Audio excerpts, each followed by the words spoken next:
So welcome to Peanut Butter and Jelly Time. My name is Scott Singerman. I am the VP of Global Partnerships at Mixpanel.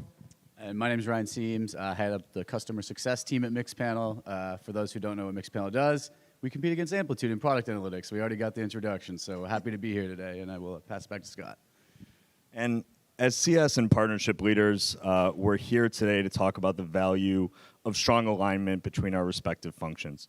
But before we get into that, a word from our sponsors. This session is brought to you by Smucker's Uncrustables. Any Uncrustable fans in the audience? Carl's a fan.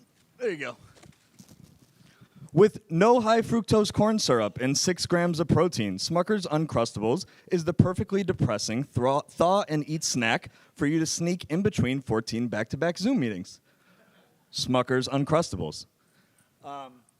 I also want to take 1 second to introduce Tito, Cerise, Charles, and Eric. This is the part of the Mixpanel Partnerships team in America, but they are also going to be operating as Uncrustable runners today because there are still a lot of people in the back, and as badly as I want to take these Uncrustables and throw them like 30 yards into the audience, I think that's probably not safe or efficient. So we have some help here for distribution. Second housekeeping item, Slido. I had this really cool Slido. It was embedded into the deck. Turns out technology is hard. So we're going to do this the old-fashioned way with like raise your hand type thing going on. So we're going to start off with a poll. There's going to be a couple interactive portions of this segment. We're going to start the first one right now. First poll question, everyone get your arms ready because I'm going to ask you to put your arms up and raise your hand to respond to questions that I have. So, first question. How many inches taller than Scott is Ryan? If you think Ryan is 3 inches taller than me, raise your hand. Got one, I got a couple, okay. If you think Ryan is 6 inches taller than me, raise your hand.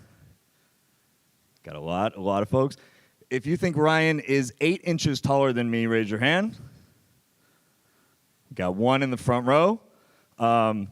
If you think Ryan is not actually taller than me, raise your hand. I like you guys in the back. So turns out only one person, and the person who knew the answer actually said the right answer, which is 8. He is 8 inches taller than I am, and he already has an Uncrustable, so congratulations. We'll do better on the next poll. All right, agenda. What are we here to talk about other than how much taller Ryan is than me in peanut butter and jelly sandwiches? We're going to start off with some context setting on how SaaS companies, most SaaS companies, evolve over time and what the typical customer journey looks like. From there, we'll talk specifically about advantages to a partner-led onboarding program before finally diving into some tactical guidance around building out one of those programs and actually making it happen. Cool? All right. So, evolution of a SaaS company. In general, most SaaS companies experience 3 distinct stages on their way from inception to IPO.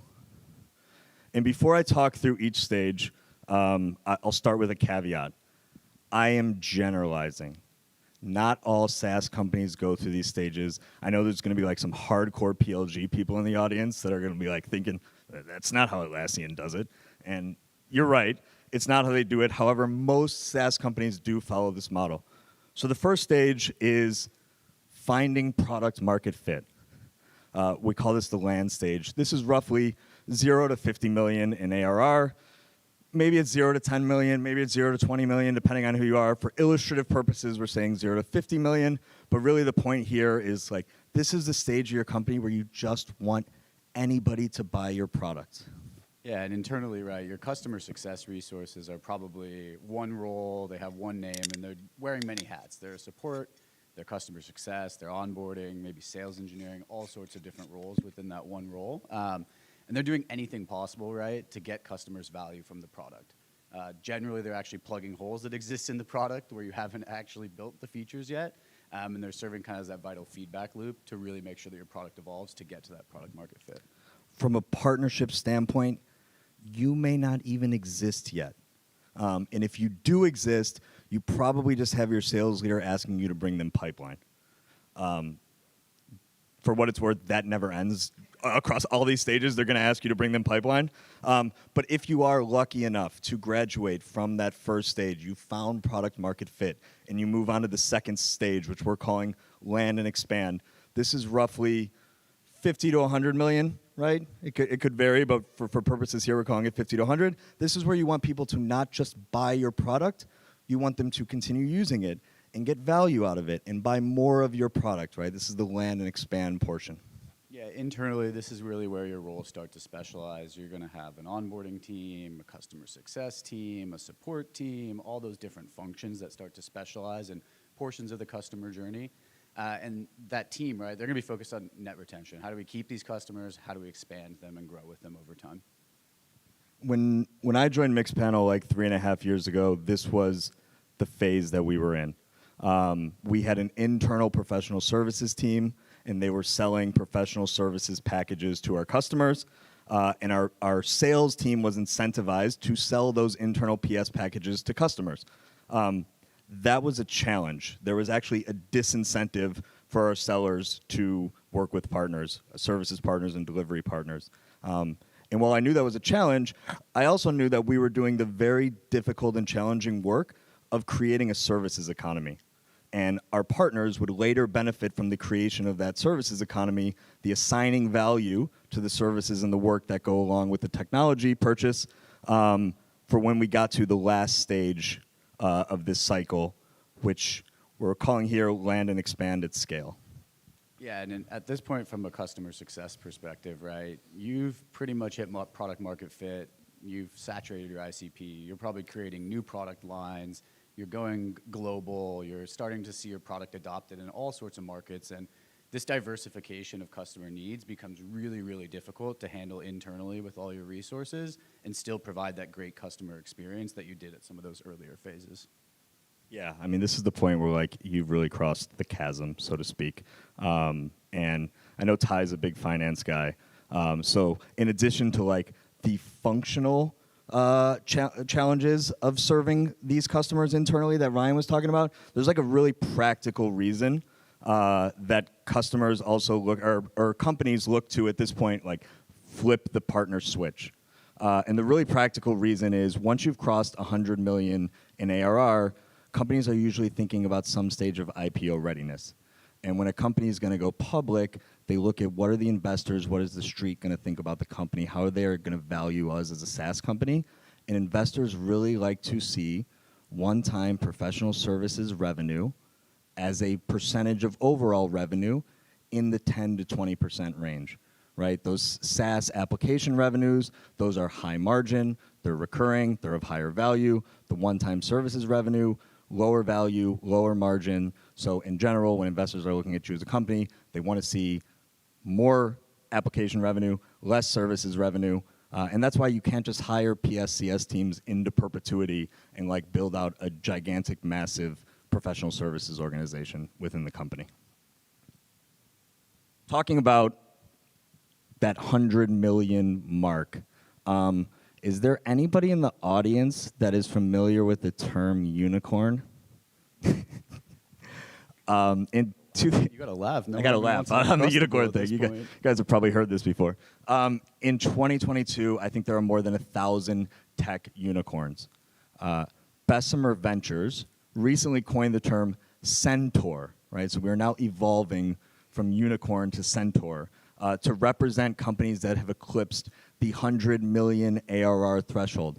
This is the second interactive portion of the presentation where we're going to do a pop quiz.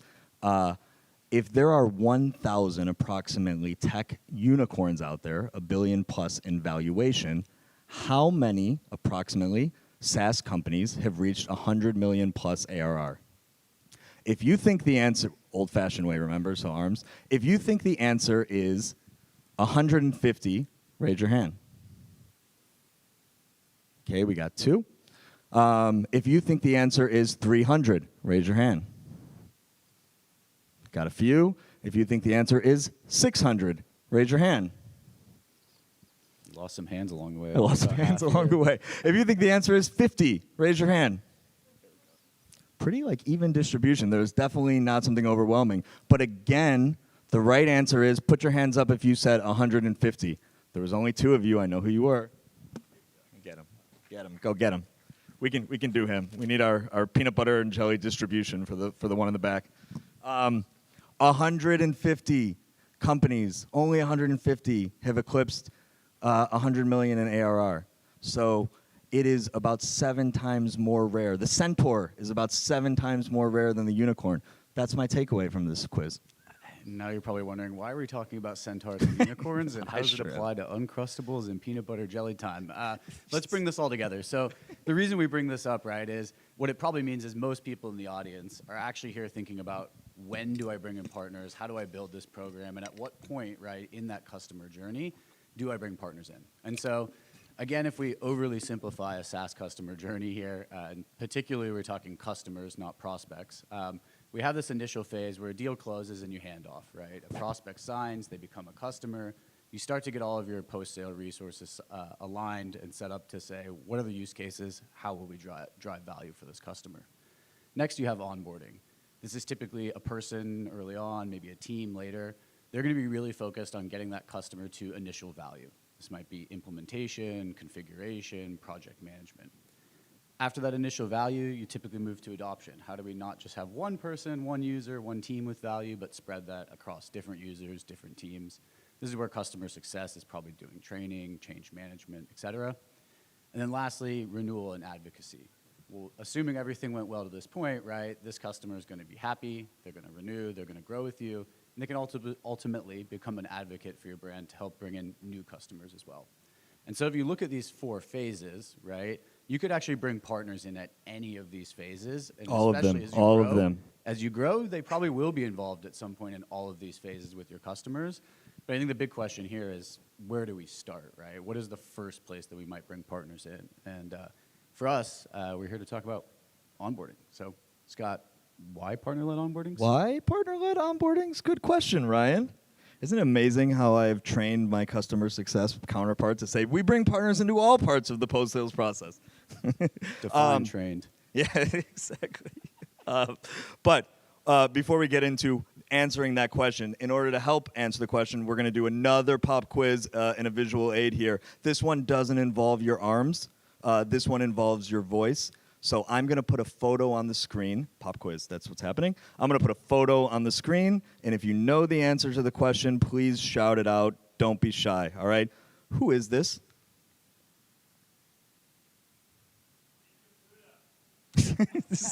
Pete Caputa, says the guy from HubSpot in the corner.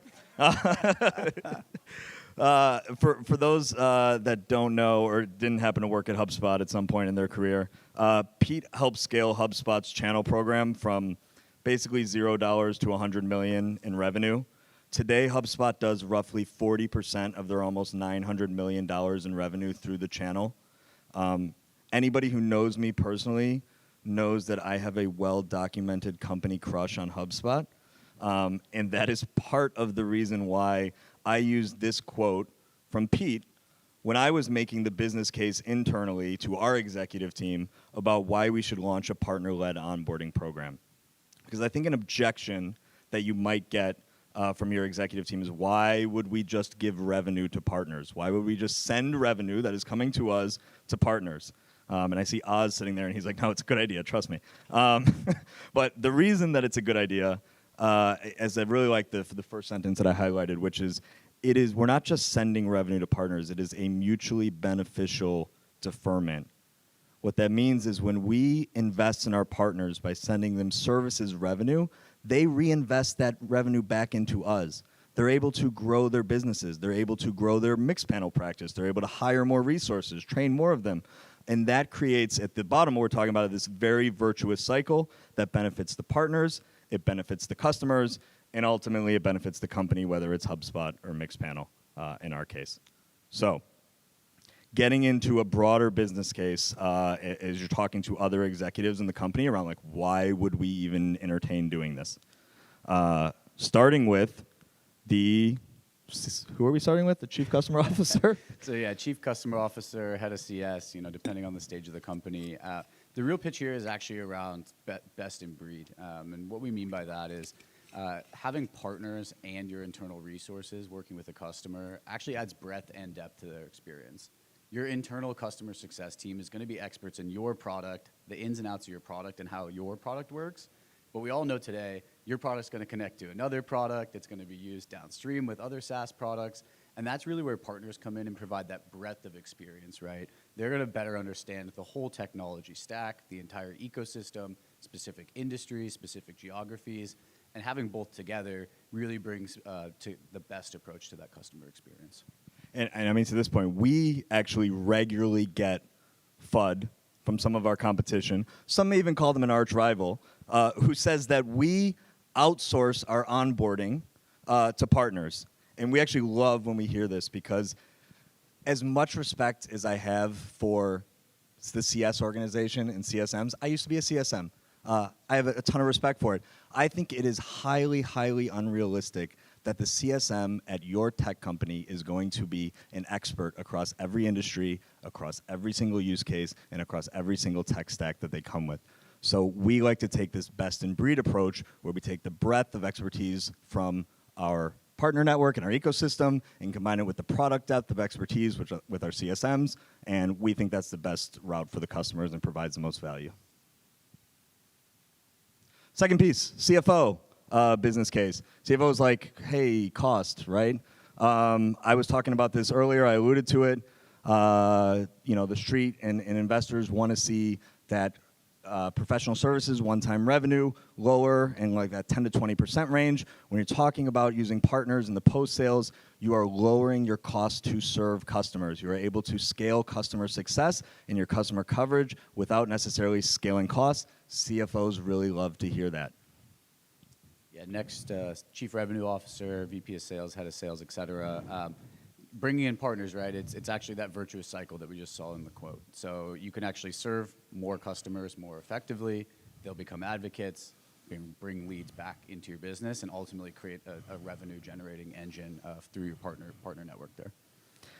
And for us, and probably for a lot of people in the room, when you start working with agencies and services partners, you start to hear the term a lot, technology agnostic. We're technology agnostic. And at my last company, prior to Mixpanel, at Anaplan, we used to work with Accenture a lot, and we would hear technology agnostic all the time. And I'd say, Accenture is absolutely technology agnostic as long as it's SAP. And what you actually find, it's true, what you actually find is as you start to send more business to agencies, their agnosticism starts to wane a little bit. As they get more experience and expertise and more revenue coming from you, they are more likely to recommend you in deals. We've seen this at Mixpanel. We've seen 100% year-over-year increase in source revenue from our delivery partners over each of the last 2 years. And lastly, just to tie it together, yeah, I mean, last but not least, as you expand, as you have all these customers with all these different needs, right, you're going to have to prioritize your internal resources, and you're going to want them on the most strategic, highest impact customers and projects and initiatives. Use partners to scale to the rest, and especially if you have a PLG motion, Mixpanel is very heavy into PLG. We have so many logos that are out there, there's no way we could actually cover all of our customers through our customer success team, and partners allow us to have that focus on the right customers and use them to scale to the rest of our business. So that is the business case across your executive team, the general business case. As we move on to tactical execution, how do we actually do this? One of the first major decisions you're going to have is around the contract vehicle you use, contracting, which you say, to sub-K or not to sub-K. There are pros and cons of both models, and I don't think that they have to be mutually exclusive, to be fair. At Mixpanel, we decided to launch the program under a subcontracting model, and there's a couple reasons why we chose that. The first is, by the way, when I say subcontracting, does everybody know what I'm referring to? Like I was about to interrupt you and ask. You were going to ask that? Thank you. I see like a general comprehension check. Okay. Nobody's like waving their hands at me, so that's good. Couple reasons we decided to go the sub-K route in Mixpanel. First, as you're just bringing partners on board and they're starting to build their capacity and capability, subcontracting gives you a little bit more oversight and really the ability to do like project level enablement for your partners, right? So you start to have more eyes, more support, And you can build a really nice like self-serve partner enablement program, but the rubber hits the road like on actual projects. And when you do a subcontracting model, you can do that project level enablement for your partners. Second reason we decided to do it, arguably more important, when you do subcontracting, it creates less friction in the sales cycle. Pop quiz right now. Again, this one's off the cuff. Pop quiz right now. What do salespeople dislike in sales cycles? Friction. Oh, God. That's why we don't do that. Good thing you were only in the third row. Backpack, not a person. Yeah, sorry. Friction is the right answer. That's what I was talking about. Salespeople don't like it. When we launched this program at Mixpanel, we were coming from a place where our sellers were used to selling internal professional services packages. So it would have been a big shock to the system to be like, hey, here's a third party that you got to bring in your sales cycle. And by the way, they're going to have their own contract route with the customer. Like, don't worry about it. So we decided to do subcontracting because it's a really nice like wedge to get sellers comfortable of bringing partners into the sales cycle, to get comfortable with that motion. Over time, though, I think what naturally happens is sellers get more comfortable working with partners, and organically they bring partners in more, they bring partners in earlier in the sales cycle. Partners end up contracting directly with the customer more and more often. That's typically better for the partners, better for the company, better for the customers. So that's where we try to get to. Yeah, I mean, once you figure out how to handle this contractually, you have to actually integrate the partners and your customer success team, in the same experience, right? And ultimately, if you have just partners and you just have customer success and they're not integrated together into one customer journey, it's really not going to be successful. You won't have that breadth and depth that we just talked about on those prior slides. And so you really need to figure out with those partners, whether it's a RACI matrix, roles and responsibilities, mapping out a journey like the slide we showed before, right? Who's going to handle what, and how do we really leverage both the partner and customer success to have that optimal experience for the end customer? And how do we deal with escalations, which will inevitably happen without throwing partners under the bus immediately? That's super important. Is this like a live question that's happening? Oh, amazing. Let's do it.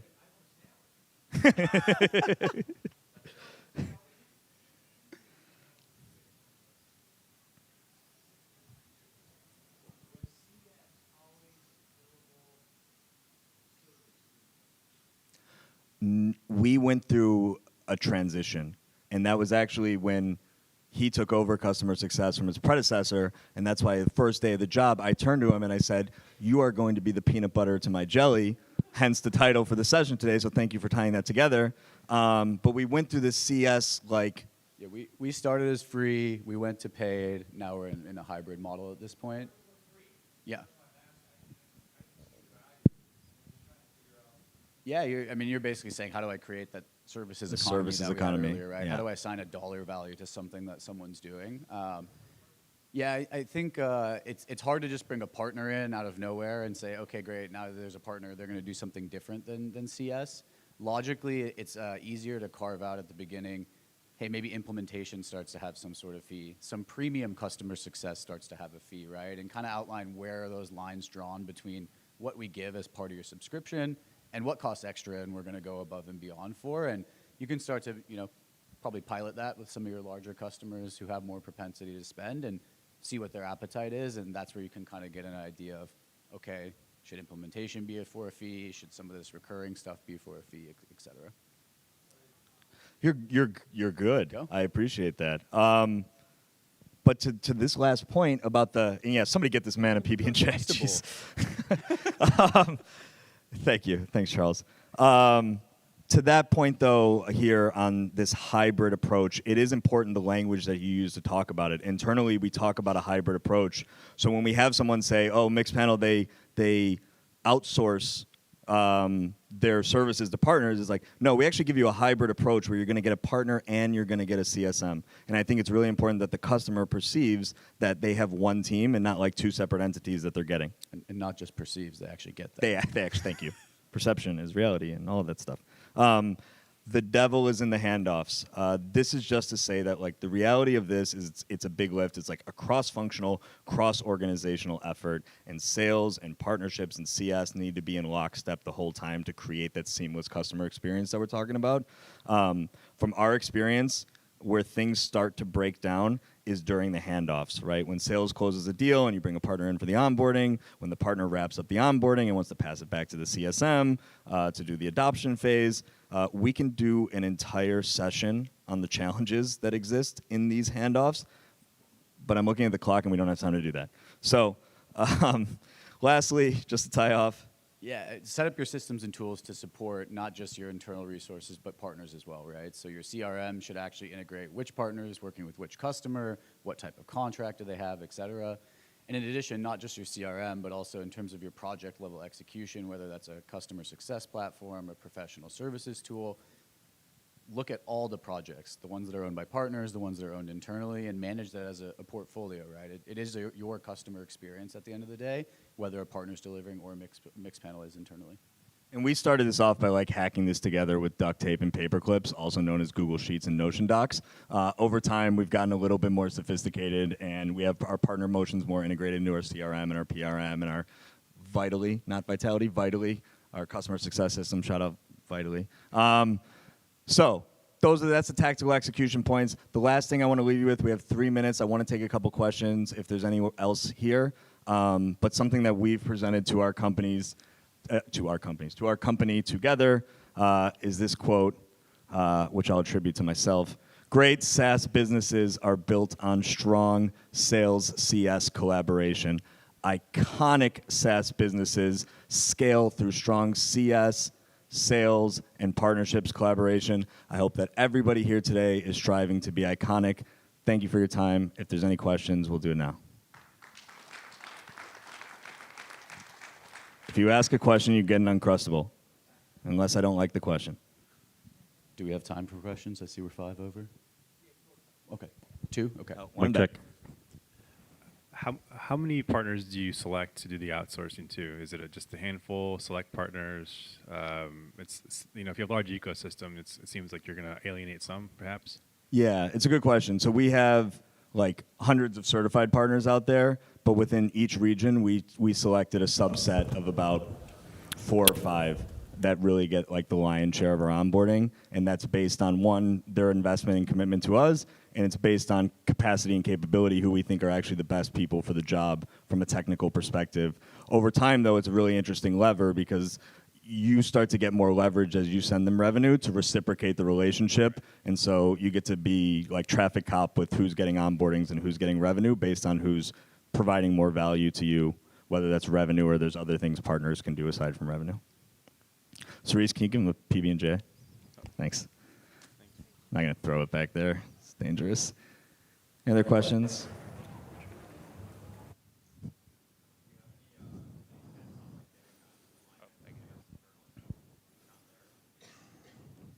Give it a theme, first of all, clearly.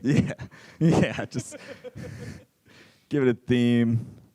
Send them lots of gifts. I think at the end of the Gifts. day, a lot of the argument, right, is around like how can you best service all the customers that you have, all their different unique needs, and do that in combination across partnerships in CS. And so I think if you approach it from the perspective of what's best for customers, right, and how do we work together to achieve that, you'll typically find there's some segment or portion of your customer base that's perfect for internal resources, and then there's a whole swath of other customers that are out there that your internal resources just aren't built for, they're not equipped for, they don't have the right skill set for, they don't speak the right language, et cetera, and those become a really good spot to start testing out, bringing in partners, having them part of that experience, and doing the hybrid approach. I'll also say lastly, because we've got 10 seconds left, that like I've been super fortunate in my career to have CS leaders that I'm really close with that will fly to Miami and pay for a ticket to come and like do this with me. But part of that too is because I feel like having been in CS before, I'm super empathetic to like the challenges that they have in their business. So the more you can understand their business, which is super challenging, they're literally on the front lines of dealing with customers after sales promises them everything they have to actually deliver. The more you can approach with empathy, the more successful you'll probably be in building the alignment. So yeah, thanks. I appreciate you. Awesome.